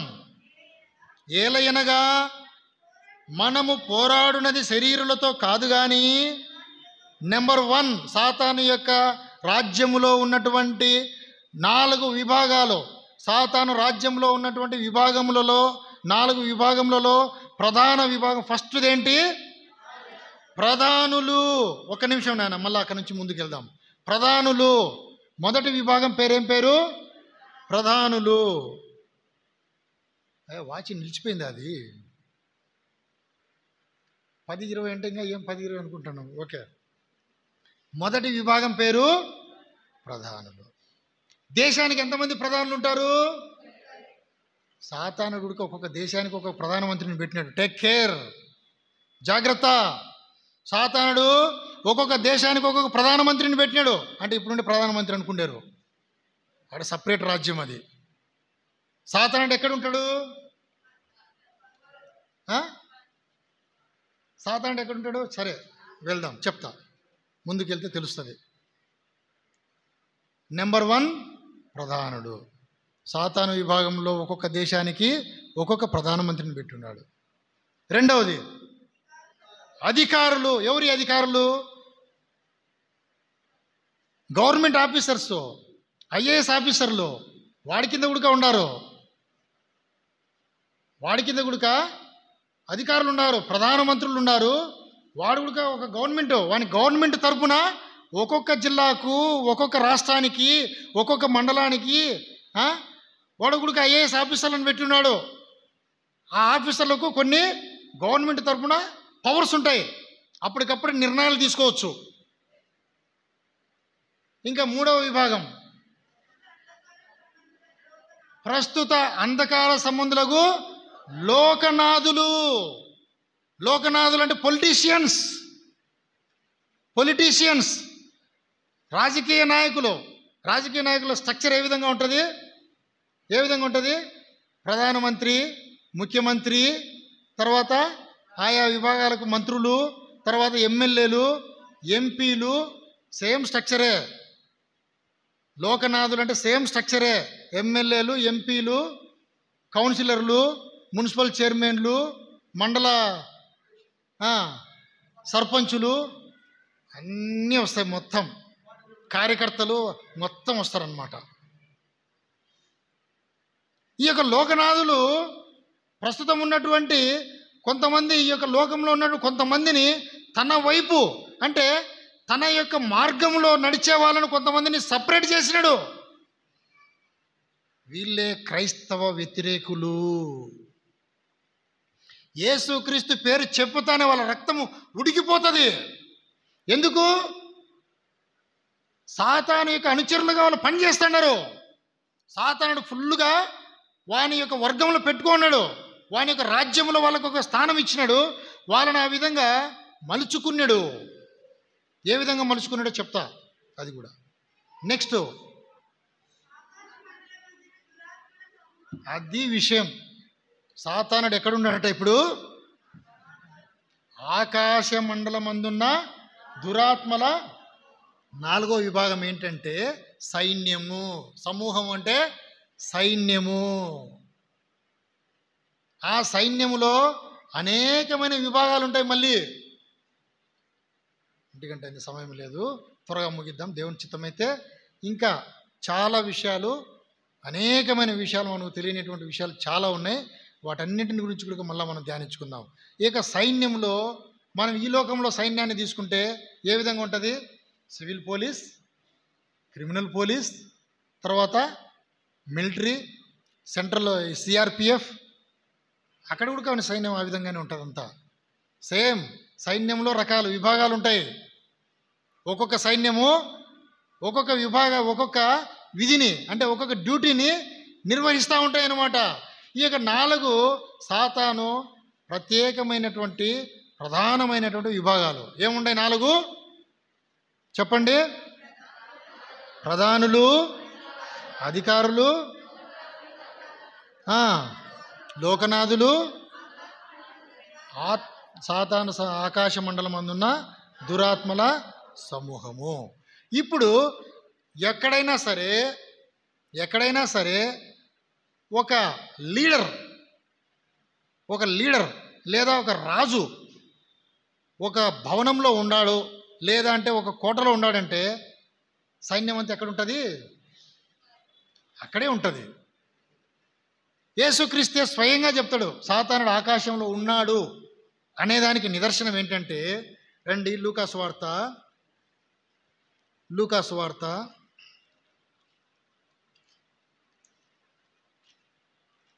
10వ అధ్యాయము 17వ వచనం 18. ఆయన సాతాను మెరుపు వలె ఆకాశము నుండి పడుట చూచితిని. సాతానుడు ఆకాశంలో ఒక సింహాసనం వేసుకున్నాడు. మొదటి ఆకాశము అంటే ఏ ఆకాశము?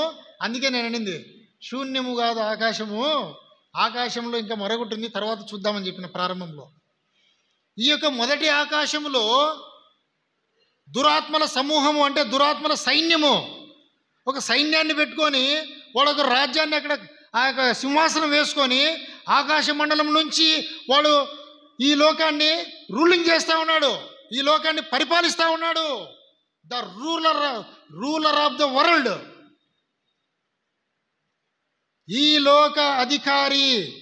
యేసుక్రీస్తు చెప్తాడు సాతాను గురించి, ఈ లోక అధికారి, ద రూలర్ ఆఫ్ వరల్డ్.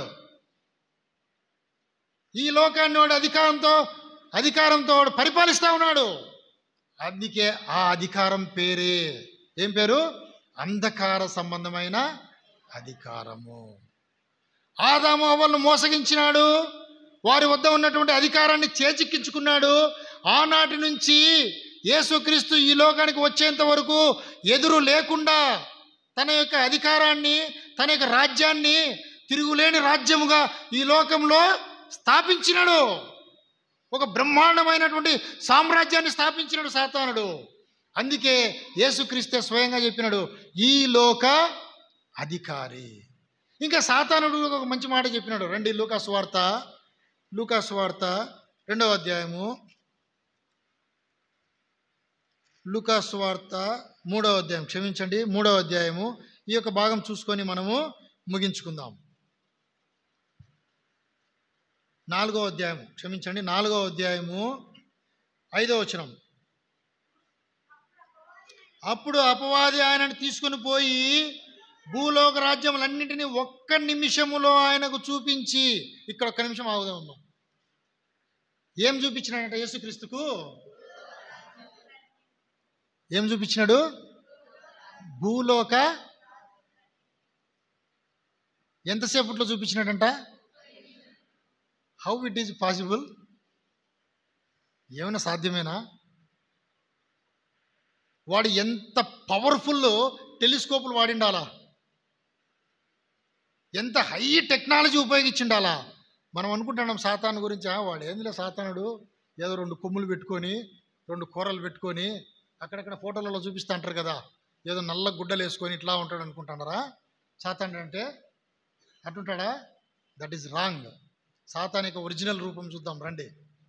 సాతాను ఒరిజినల్గా ఏ విధంగా ఉంటాడు, వాని క్యారెక్టర్ ఏంటి, వాని శక్తి సామర్థ్యాలు ఏంటి, ఏ స్కేలు.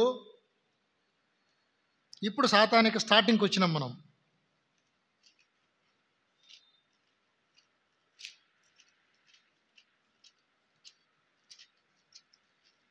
28వ అధ్యాయము 12వ వచనం నుంచి ఆ, వచనమెత్తి ఇలాగ ప్రకటింపుము, ప్రభువైన యెహోవా సెలవిచ్చినది ఏమనగా, ఇక్కడ నుంచి స్టార్టింగ్, పూర్ణ జ్ఞానమును. ఒక్క నిమిషం నాయన. ఫస్ట్ సాతాను యొక్క క్యారెక్టర్ ఏంటంట? Complete knowledge person. ఏమన్నా తెలివి తక్కువ, ఏం తెలియదు అనుకుంటాండ్రేమో. మానవుడు ఏదో సెల్ ఫోన్ కనిపెట్టి 3G 4G 5G 6G 10G అదంతా సాతాను వాని ముందర ఏం వేస్ట్. అది పూర్ణ జ్ఞానము, కంప్లీట్ నాలెడ్జ్ పర్సన్. మళ్ళా నెక్స్ట్ సంపూర్ణ. మరి ఎట్లా మనము 2 కొమ్ములు 2 నాలుకలు 2 కూరలు పెట్టి చూపిస్తాం సాతాను? He is very handsome person. సంపూర్ణ సౌందర్యం అంట. Very beautiful person. చాలా అందగాడు సాతాను. ప్రారంభంలో ఎక్కడున్నాడు సాతానుడు? పరలోకంలో ఉన్నాడు. దేవుని దూతలలో ప్రధానుడు. పరలోకంలో ఉన్నప్పుడు అతనికి ఉన్నటువంటి అతని క్యారెక్టర్స్ ఇవన్నీ. దాని కింద ఏముంది? దేవుని తోటయగు ఏదెనులో నీవు ఉంటివి. దేవుడు ఏం చేసినాడంట? ఈ యొక్క సాతానుకు, మర్చిపోయిన సాతానని అప్పుడు అనకూడదు, ఇది చదివేటప్పుడు. సాతాను పేరేంటంటే లూసిఫర్, లేదా అంటే వేకు చుక్క, తేజో నక్షత్రమా. యెషయా గ్రంథము 14వ అధ్యాయంలో మాట ఉంది. తేజో నక్షత్రమా, వేకు చుక్క, ఈ 2 బిరుదులు సాతానుకు, లూసిఫర్ దూతకు. ఎట్లున్నాడంట? ఏదైనా తోటలో ఈ యొక్క లూసిఫర్కు, ఈ యొక్క వేకు చుక్కకు, మనం సాతాను అని పిలువబడేటువంటి వ్యక్తికి ఒక మంచి ప్యాలెస్ ఇచ్చినాడు అక్కడ. ఏదేను తోటలో నీ ఉంటివి, దేవుని తోటయగు ఏదేనులో నీ ఉంటివి. సాతానుకు అక్కడ ఒక నివాస గృహం ఇచ్చినాడు. హ్యాపీగా ఉండరా నాయనా అని చెప్పి. సాతానుకు మళ్ళీ ఏం చేసినాడు? కొన్ని బాధ్యతలు ఇచ్చినాడు. ఏంటి ఆ బాధ్యతలు? చూడండి, చదవండి. నియమించినాడు అంటే కొన్నింటి మీద అపాయింట్ చేసినాడు, జాబ్ ఇచ్చినాడు పరలోకంలో. ఏమిచ్చినాడంటే 14వ వచనం, అభిషేకము నొందిన కెరూబుగా ముందు ఒక స్థానం ఇచ్చినాడు. నెంబర్ 1 సాతానుకు దేవుడు ఇచ్చినటువంటి స్థానము ఒక కెరూబుగా ఉన్నాడు పరలోకంలో. నెక్స్ట్ రెండవ స్థానం ఏంటి? ఒక ఆశ్రయముగా నీ ఉంటివి. అంటే ఆశ్రయం అంటే ఇంగ్లీష్ బైబిల్లో గార్డియన్. గార్డియన్ అంటే ఏంటి? ఒక పెద్ద, మంచి చెడ్డలు చూసుకునేటువంటి ఒక కుటుంబ పెద్ద. అంటే పరలోకముకు ఒక పెద్దగా ఉన్నాడు, ఆశ్రయముగా ఉన్నాడు ఈ యొక్క లూసిఫర్.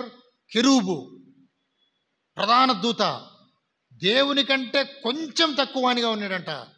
ఇంకా చూడండి ఏం బాధ్యతలు ఇచ్చినాడు. అభిషేకమునుంది, అందుకే నేను నిన్ను నియమించి తిని దేవునికి ప్రతిష్ఠింపబడిన పర్వతము మీద నీ ఉంటివి. దేవునికి ప్రతిష్ఠింపబడినటువంటి పర్వతము అంటే దేవుడు నివాసం చేసినటువంటి నివాసం, అప్పుడప్పుడు నివాసం ఉండేటువంటి ఒక పర్వతం మీద ఈ యొక్క లూసిఫర్ గుడిక ప్లేస్ ఉందంట. అక్కడ కాపలా ఉన్నాడు.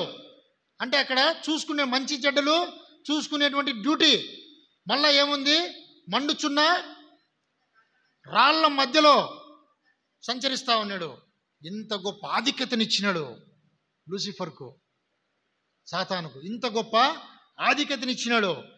తర్వాత 15వ వచనం, నీవు నియమింపబడిన దినము మొదలుకొని పాపము నీ యందు కనబడు వరకు. ఇక్కడ మ్యాటర్ అంతా టర్నింగ్ అయింది. చాలామంది ఏం చేస్తారంటే అంతా బాగానే ఉంది, ఈ వచనాన్ని డీప్గా ఎందుకు ఆలోచన చేయలేదో నాకు అర్థం కాదు. పాపము నీ యందు కనబడు వరకు అక్కడే పెద్ద హిస్టరీ ఉంది. కనీసం అంటే పరలోకము ఎక్కడున్నాడు లూసిఫరు? ఈ యొక్క వాక్య భాగం సందర్భంలో పరలోకంలో ఉన్నాడు. పరలోకంలో ఏముంటుంది? మనం ఉదయకాలం చదువుకున్నాం కదా, పరిశుద్ధ పట్టణము, పరిశుద్ధమైనది అక్కడ ఉండేది. మరి లూసిఫర్ పరలోకంలో ఉన్నాడు కదా, మరి లూసిఫర్లో పాపం ఎట్లా కనపడింది? How it is possible? లూసిఫర్కి ఈ పాపం ఎట్లా అంటుకునింది? లూసిఫర్లో పాపం ఎట్లా కనిపించింది? ఎట్లా వచ్చింది? ఎక్కడి నుంచి వచ్చింది ఈ పాపం? మళ్ళా మన పాపము భర్త దగ్గరికి వెళ్ళాలా, పాపం పుట్టుక దగ్గరికి వెళ్ళాలా. ఇది చాలా కష్టం. ఇప్పటికే టైం 1 గంట అయింది. ఇంకా మళ్ళీ పాపం ఎక్కడ పుట్టింది, దాని పుట్టు పూర్వోత్తరాలు ఏంటి, అసలు ఆ పాపం ఎక్కడ పెరిగింది, ఆ పాపం యొక్క నివాసం ఎక్కడ, అదంతా మళ్ళీ 1 గంట పడుతుంది. మనము దేవుని చిత్తమైతే తర్వాత ఈ యొక్క ఆసక్తికరమైన విషయాలన్నీ కూడా మళ్ళీ మరొకసారి మనం ధ్యానించుకుందాం. ఇక్కడ లూసిఫర్లో పాపం కనిపించేంత వరకు అతను యథార్థపరుడుగా ఉన్నాడు. ఎప్పుడైతే అతనిలో పాపం ప్రవేశించిందో, ఎప్పుడైతే పాపిగా మారినాడో, అప్పుడు అతను సాతానుగా మారినాడు. అప్పటి నుంచి వాని ఆలోచనలన్నీ మారుతూ వచ్చినాయి. ఏ విధంగా మారుతూ వచ్చినాయి? యెషయా గ్రంథము 14వ అధ్యాయంలో తర్వాత చదువుకోండి మీరు. ఒక 5 విధాలైనటువంటి ఆలోచనలు అతనిలో ప్రవేశించినాయి. ఎప్పుడైతే పాపం వచ్చిందో, ఎప్పుడైతే అతనిలో పాపం ప్రవేశించిందో 5 విధాలైనటువంటి ఆలోచనలు వచ్చినాయి. ఏమొచ్చినాయంట? నెంబర్ 1 చూడండి, 14వ అధ్యాయము 12వ వచనం.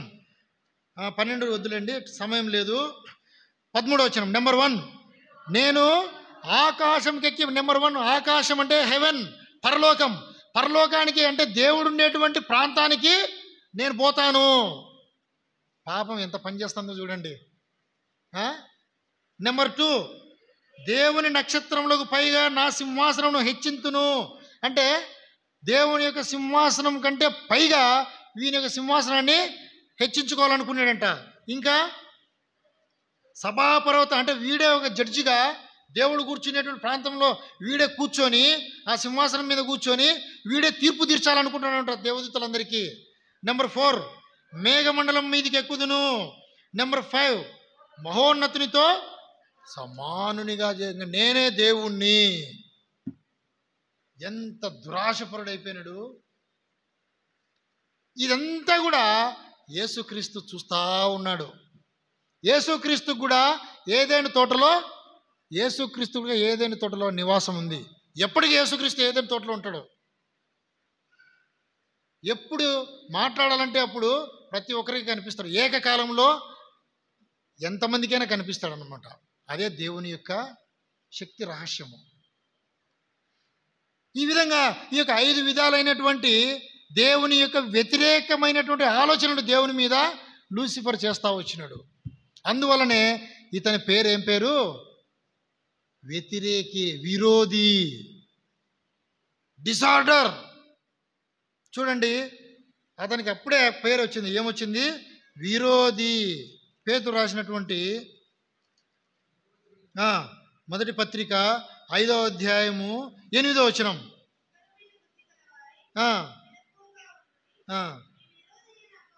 మీ విరోధి అయిన అపవాది, విరోధి అంటే ఆనాటి నుంచి వీనిలో ఒక విరోధమైనటువంటి స్వభావాలన్నీ బయటకు వస్తూ ఉన్నాయి. విరోధమైనటువంటి ఆలోచనలు, నెగటివ్ థింగ్స్. ఈనాడు నీ విషయంలో, నా విషయంలో కూడా సాతానుడు వ్యతిరేకమైన ఆలోచనలన్నీ కూడా ప్రవేశపెట్టేటువంటి వాడు. ఇంకా యొక్క సాతాను యొక్క సామ్రాజ్యాన్ని గురించి చాలా విషయాలు ఉన్నాయి. సాతాను ఇంకా ఆ యొక్క 4 శాఖలలో నుంచి 4 శాఖలు. ఏం శాఖలు? ఇంకొక మాట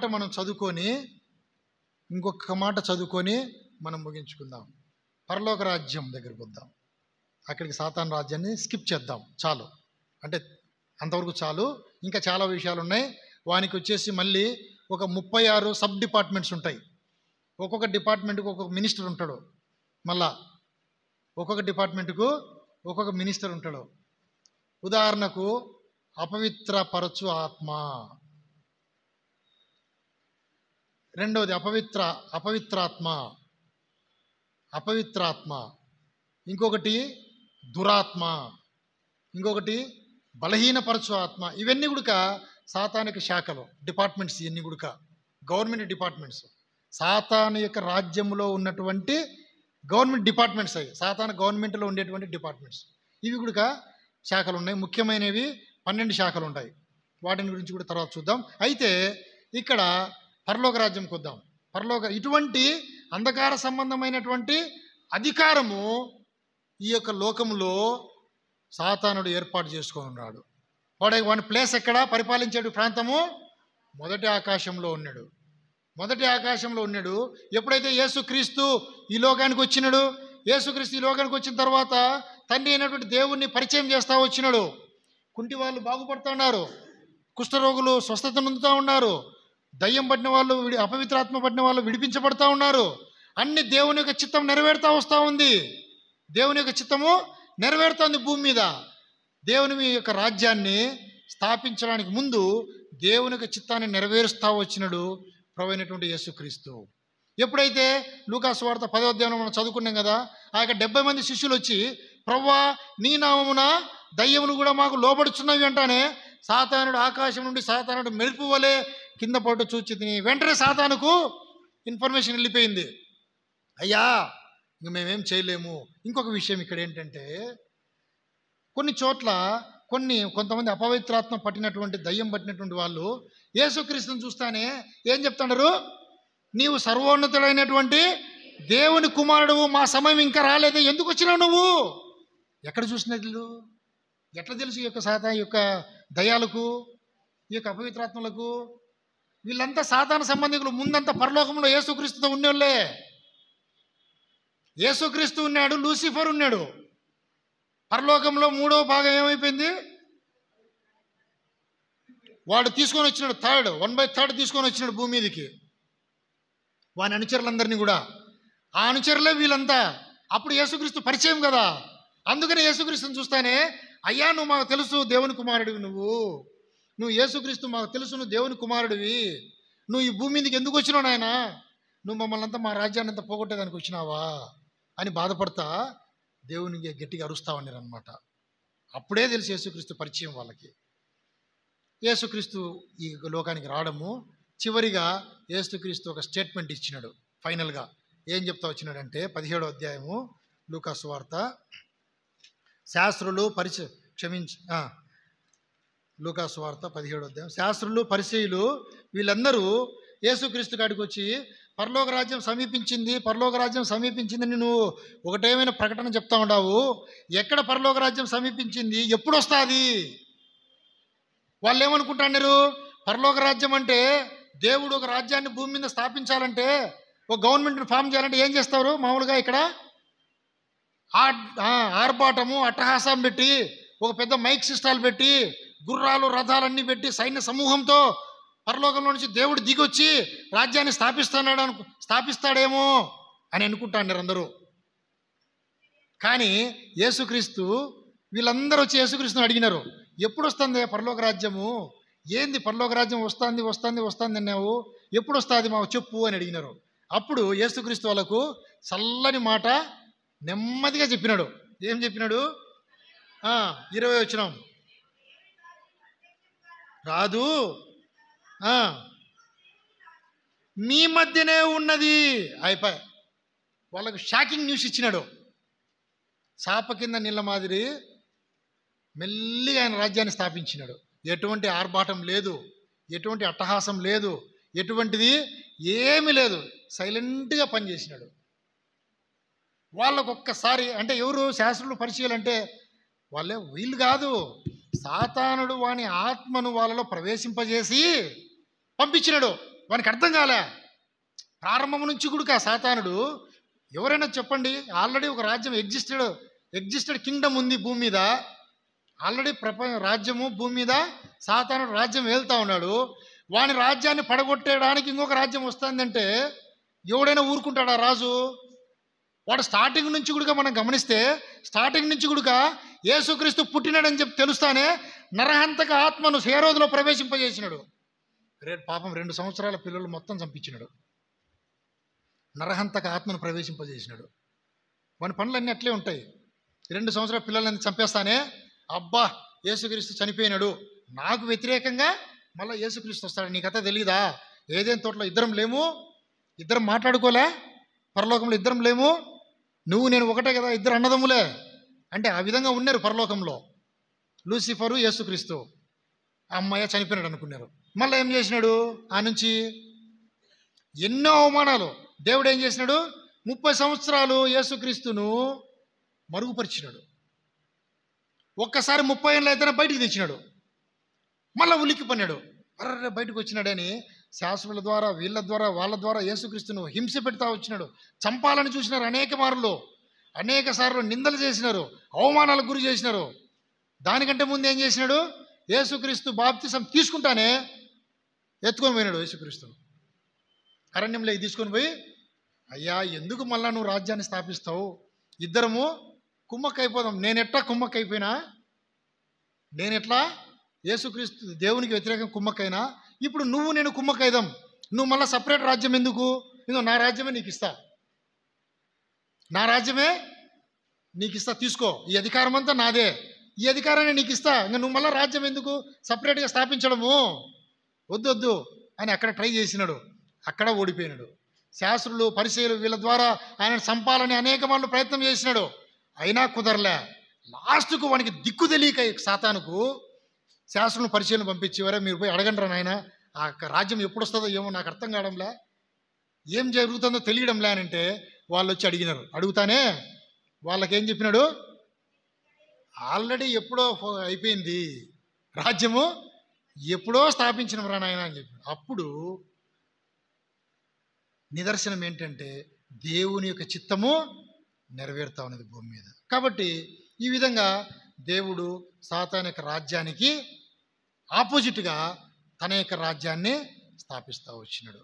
ప్రియమైన బిడ్డలారా, ఈ యొక్క దేవుని యొక్క చిత్తాన్ని, ప్రభువైన యేసుక్రీస్తు తండ్రి యొక్క చిత్తాన్ని సంపూర్తిగా భూమి మీద నెరవేర్చినాడు. కాబట్టి సాతానిక దాసత్వంలో ఉన్నటువంటి నీవు నేను మనము కోల్పోయినటువంటి అధికారాన్ని తిరిగి మనము పొందేటట్లు ప్రభువైన యేసుక్రీస్తు వారు తన రాజ్యాన్ని స్థాపిస్తూ వచ్చినాడు. పోయినటువంటి స్వాతంత్రాన్ని తిరిగి ఇచ్చినాడు. అందుకే కదా మనం చదువుకున్నాం ఇందాక వాక్య భాగంలో, వీరు ఇప్పుడు స్వతంత్రులు, దేవుని యొక్క కుమారుడు, దేవుని యొక్క కుమారుడు అయితే నీవు ఇప్పుడు వారసుడవు. దాసత్వంలో ఉన్నటువంటి నిన్ను నన్ను విడిపించినాడు. అది నిజమైన స్వాతంత్రం. ఈరోజు ఇండిపెండెన్స్ డే అని ఏదో ఘనంగా జరుపుకుంటున్నారు. నిజమైన స్వాతంత్రం వచ్చిందా? సాతానిక అధికారం నుంచి నీవు నేను విడిపించబడ్డామా? సాతానిక దాసత్వం నుంచి నీవు నేను విడుదల పొందినామా? సాతానిక రాజ్యములో ఇంకా ఉన్నామా? ఇంకా చాలా విషయాలు ఉన్నాయి. అయితే మనల్ని మనం పరీక్షించుకొని, ఒకవేళ ఇంకా మనము సాతానిక రాజ్యంలోనే ఉంటూ, సాతానిక దాసత్వంలోనే మనము బందీగా ఉంటే, ఆయన రాజ్యంలోకి మనము ప్రవేశించడానికి ఆయనను మనము వేడుకోవాలి, ఆయనను మనము ప్రార్థించాలి, ఆయన మనం అడగాల. ప్రభువా, మీ యొక్క రక్తం ద్వారా నన్ను కడిగి శుద్ధీకరించి నన్ను విడుదల చేయి, సాతానిక అధికారం నుంచి నన్ను విడిపించి నీ యొక్క కుమారునిగా, నీ యొక్క కుమార్తెగా నన్ను చేసుకొని ఆయన నిజమైనటువంటి వారసులు, నిజమైనటువంటి స్వాతంత్రము మనమందరం కూడా పొందుదాం గాక. దేవుడు తన వాక్యంను ఆశీర్వదించండి.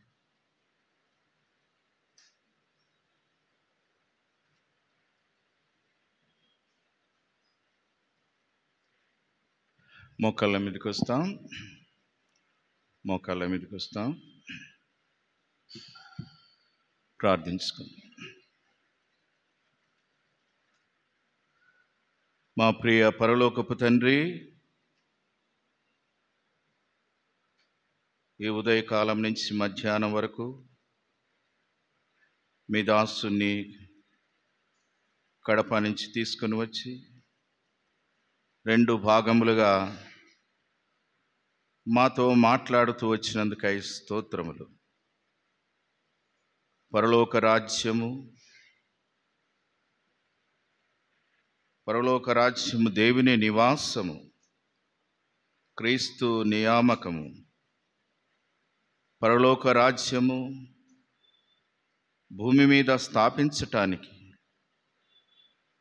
దేవా, మీ యొక్క అనాది కాల సంకల్పంలో మీరు దాచిన ఈ మర్మాన్ని బట్టి స్తోత్రములు. మీ నివాసములు, మీ ఉనికి, మీ ఔన్నత్యము, మీ సార్వభౌమత్యము, మీ మంచితనము దేవా, మానవుని కలుగజేయటానికి మీ ఏర్పాటు పాపం నుండి మానవుడు తొలగిపోయినప్పుడు మీ కుమారుణ్ణి మా కొరకై సిద్ధపరిచిన విధానము, అందులో మీ ప్రేమ యుక్తమై ఉన్నది. దయగల తండ్రి, సాతాను వలె లూసిఫర్ వలె ఒకప్పుడు హెచ్చించుకున్న వారం తన పడిపోయిన స్థితి మాకు జ్ఞాపం చేస్తూ వచ్చినావు. జిగటగల దొంగ ఊబిలో ఉన్న మమ్మలను జ్ఞాపం చేసుకున్నావు. గుడ్డివారము, అంధకార సంబంధమైన లోకనాథులచే పరిపాలించబడిన వారం, పాపానికి దాసులము. సాతానుడు ఈ లోకానికి 7 రకములుగా దేవా తీసుకుని వచ్చిన భయంకరమైన పాపపు స్థితి, మరణము. దయగల తండ్రి, పాపము భవిష్యత్తు మానవుని కొరకై ఒక రాజ్యము మీరు స్థాపించాలని,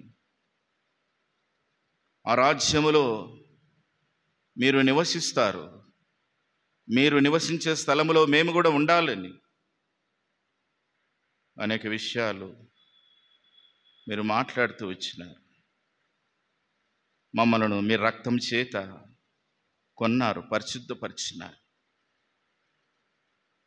మీకు యోగ్యమైన జీవితము, మీకు ఇష్టమైన జీవితం మేము జీవించాలని మానవుని పరీక్షిస్తూ వచ్చినాం. ఆ పరీక్షలో అనేక సార్లు మేము తొలగిపోయిన వారం. దగల తిని లోక అధికారులందరూ కూడా తండ్రి, రోమా 13:1-2 ప్రకారము మీ వలన మేము పొందిన వారం. సాతాను రాజ్యం వేరు, ఆ రాజ్యం నుండి మమ్మల్ని విడిపించి మీ రాజ్య నివాసులుగా మమ్మల్ని చేసుకున్నారు. ఈ లోక అధికారులు ఎవరైనాను మీ వలననే మాకు అనుగ్రహించబడిన వారు. దయగల తండ్రి, సాతానుడు దేవా, వాని అనుచరులు, వాని పరిపాలనలో మేము ఉండకుండా మీ అధికారము కింద, మీ ప్రభుత్వం కింద మేము పరిపాలించబడినట్లు ఈ లోకంలో దైవజనులను, అధికారులను, పెద్దలను, దేవ ఆత్మీయ తల్లిదండ్రులను, ప్రవక్తలను, బోధకులను మీరు ఇచ్చారు. మీ రాజ్యము, వీరందరూ మీ రాజ్యము భూలోకంలో నిర్మించే నిర్మాణకులు. అది మీ కృప, మీ దయ, మీ దాసుని ఇంకా బలమైన సాధనముగా భవిష్యత్తులో మంచి పాత్రగా వాడుకోమని దేవా, బలమైన పనిముట్టుగా, సాధనముగా అభిషేకించమని వచ్చిన మీ ప్రియులందరినీ బట్టి స్తోత్రాలు చెల్లిస్తూ, విన్న వాక్యాలు దేవ నెమరు వేసుకుంటూ వెలుటకు సహాయం చేయమని, అంగళ్ళు వచ్చిన బిడ్డలందరి కొరకు దేవా, మరి ఇంకా హెబ్రోన్ బిడ్డల కొరకు అందరి కొరకు ప్రార్థిస్తున్నాం. దాసుడు ఇజ్రాయెల్ అన్న కొరకు, అలాగే తండ్రి కడప నుంచి వచ్చిన దాసుని కొరకు, విక్టరు దేవా, ఇంకా బిలివర్స్ ఎవరెవరైతే బలహీనంగా ఉన్న వారిని ముట్టండి, స్వస్థపరచు. భోజన సహవాసాన్ని కూడా దీవించమని దేవా, ఏది కొరత లేకుండా చేయమని మీరు ఇచ్చిన సమయాన్ని బట్టి స్తుతిస్తూ, నిజమైన స్వాతంత్రం పాపము పైన, సాతాను పైన దేవా, అంధకార సంబంధమైన లోకనాథుల విషయంలో మేము పరిపూర్ణంగా విడిపించబడి నిజమైన స్వేచ్ఛ, స్వాతంత్రం మీలో ఉన్నదని ఎరిగిన వారమై మేము సాగుటకు సహాయం ఇచ్చేయమని, వాక్యాన్ని ముద్ర వేయమని స్తుతించి ప్రార్థించి వేడుచున్నాము తండ్రి, ఆమేన్. ప్రకటనలు ఉన్నాయి కొన్ని. భోజన సహవాసం ఉంది. యవనస్తులు, దయచేసి సంఘాల నుంచి వచ్చిన యవనస్తులు, మరి హెబ్రోన్ వాళ్ళు భోజన సహవాసంలో మరి బిడ్డలకు మరి ప్రీతికరంగా వడ్డించాలని మనవి చేస్తున్నాం. కొంతమంది యవనస్తులు తక్కువ ఉన్నారు, ఉన్న వాళ్ళందరూ దయచేసి పైకి వెళ్తే విజయన్న, విక్టర్ అన్న ఉంటారు, ఏలియా అండ్ జెర్మియా, దయచేసి జాషువా, ప్లీజ్ మీరు హెల్ప్ చేయండి. ఏది కూడా కొరత లేకుండా వాటర్తో సహా చేపలు చుట్టి మరి ఎంతవరకు సగం వరకు చుట్టితే చాలు, మిగతాది మరి అక్కడి నుంచి భోజనం వడ్డిస్తారు. తర్వాత క్లీన్ చేసి వెళ్ళాలని మనం చేస్తున్నాం. ఈరోజు సహాయపడే వాళ్ళు చాలా తక్కువగా ఉన్నారు. రెండవది ఎందుకంటే స్వాతంత్ర దినోత్సవం కదా, అందరికీ స్వాతంత్రం వచ్చింది, ఎక్కడికైనా వెళ్ళిపోవచ్చు. దయచేసి this a free day. So కాబట్టి we have freedom in Christ. We have freedom in Christ. We have freedom in Christ means we all must be enjoy in the presence of God. So దాన్ని మరి దేవుడు ఈరోజు మనకి ఇచ్చిన దానికి దేవునికి వందనాలు. బ్రదర్కి కూడా ప్రభునామన వందనాలు. వచ్చిన మీరు అందరికీ వందనాలు. కాబట్టి భోజన సహవాసంలో పాల్గొని ఏదైనా ఉప్పు కారం ఎక్కువ తక్కువ ఉంటే ప్రేమించి వెళ్ళాలని మనం చేస్తున్నాం. ఈరోజు మంచి భోజనం ఉంది, బలమైన భోజనం, భోంచేసి వెళ్ళాలని మనం చేస్తున్నాం. యవనస్తులు సహాయం చేయండి, ఆశీర్వాదం తీసుకుని. తండ్రి అయిన దేవుని ప్రేమ, ప్రభువైన క్రీస్తు వారి కృప, పరిశుద్ధాత్మ దేవుని యొక్క సహవాసము మనకు ఇప్పుడును ఎల్లప్పుడును సదాకాలం మరి ముఖ్యంగా వచ్చిన బిడ్డలందరికీ తోడైండును గాక. ఆమేన్.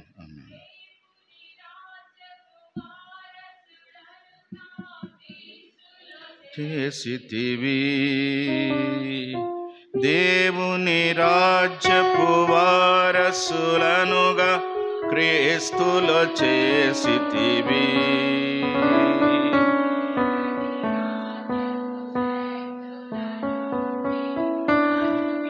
పెంచితివి